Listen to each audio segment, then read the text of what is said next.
Good morning, America. Today we are here with Ivanka Trump and Beyonce, and our morning's topic is about class, race, and labor, and how they relate. Good morning, Miss Emma. Hello, Lacey. Now, come on, ladies, let's get information. You might already imagine what I'm talking about, right?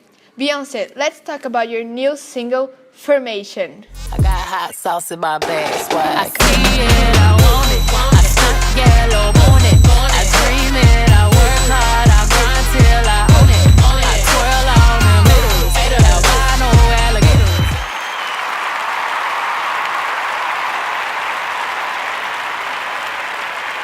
Oh yeah. So, how did you get inspired to write such strong lyrics? Formation talks about black pride and racism. Two subjects that I experienced while I was growing up in my childhood in Texas, where I was born. And as you might already know, Texas is a state known for having rednecks and people filled with prejudice. But even having suffered prejudice from being black when I was a child, people tend to change their treatment towards me when I became rich and famous. And that is why I wrote the lyrics for Formation. I'm saying I'm rocking in my Givenchy dress, at the same time I'm stating I like my baby's natural afro hair. And that's the whole point. I might have earned all this money, but nobody will be able to take my roots out of me. Because, after all, your origins are what make you. And money should not separate human beings, and neither should class. Yeah. Even though I focus more on black culture, that is the whole message I'm trying to send with these lyrics. Yes, for sure, Beyonce. What about you, Ivanka? Did you listen to Formation? I have listened to the song, but I do not agree with its ideals as much as you seem to do. The language is very crude and does not denote a good political manifestation due to its vulgar expressions. Also, the actual message is not positive towards your audience, since it presents this issue with an extremely biased point of view towards your own race. Many people have interpreted your lyrics as an attack against the police force, trying to give the message that all policemen partake in police brutality, which is not true, since their one true task that all of them commit to is the safety and security of all citizens of America. If anything, their harsh measures are perfect against some suspicious people that could harm our true citizens. Whoa, that's a polemic topic. We have two totally different opinions here. Can you assume that both of you have those opinions because of the class that you grew up? Well, definitely. And I'm glad I was born where I was, with my mom being a hardworking hairdresser that managed to open her own beauty salon, and my dad a non-honorable sales manager. Their experiences were what they taught me, and what influenced me on the way I see the world. Well, I think the biggest thing I learned with them probably is that it does not matter from what race, job, or class you're from. All should be able to go after what they deserve. And that's my life principle. I want to help find equality for everyone. I think so too, but I'm also proud of how I lived until now.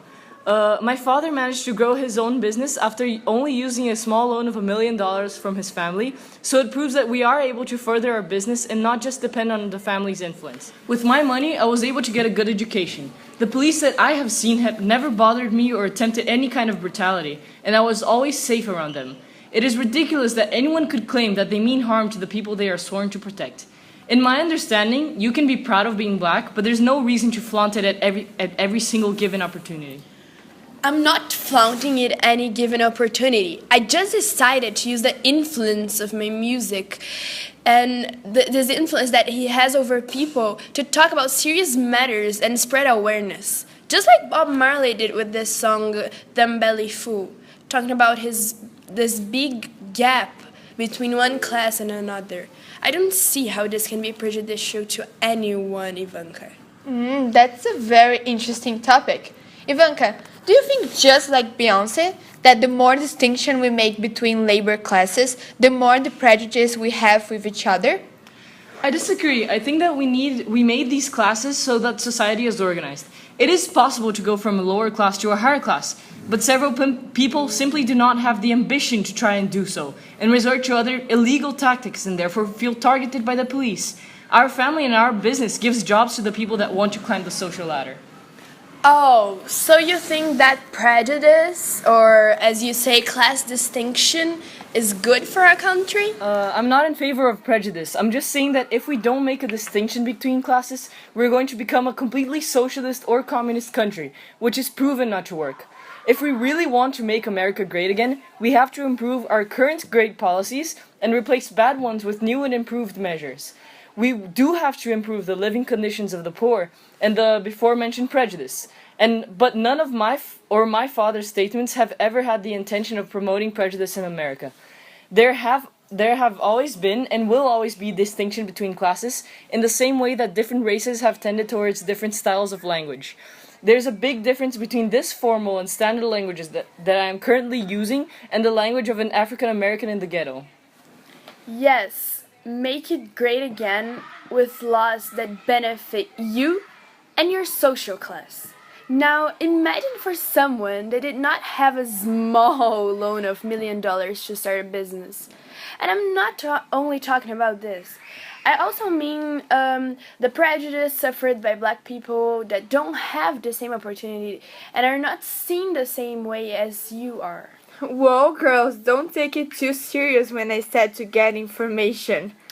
Well, I just think, Emma, that prejudice in labor starts like this. It starts with people that don't give a damn about less favored ones. If we ever fight against it, we're never going to solve it. Like child labor, for instance. We need politically active people to stand up against this type of problem. Very interesting for you to talk about it, Beyonce. I was about to show you a poster against child labor referring to Nike. How do you think that you, as a celebrity and consequently more influential, can fight against these issues? Well, it's complicated, especially when they tackle world-famous brands that we're used to see some people wearing. But the most acceptable way of fighting it is making sure the brand you're advertising for is clean before signing a contract or anything like this. Also, telling people they should do the same. Nobody should buy anything they don't know where it came from, you know what I mean? Because this certainly encourages child labor. The fact that nobody really pays attention to where the clothes and tennis shoes and cell phones are coming from, they only care if it ends up in your hand. We can't simply boycott those brands. Those brands are the ones that feed the country's economy. I agree with using advertisement to promote awareness towards child labor and allowing trustworthy charities to help those in need. However, we cannot blame an entire company for a single section's disobedience.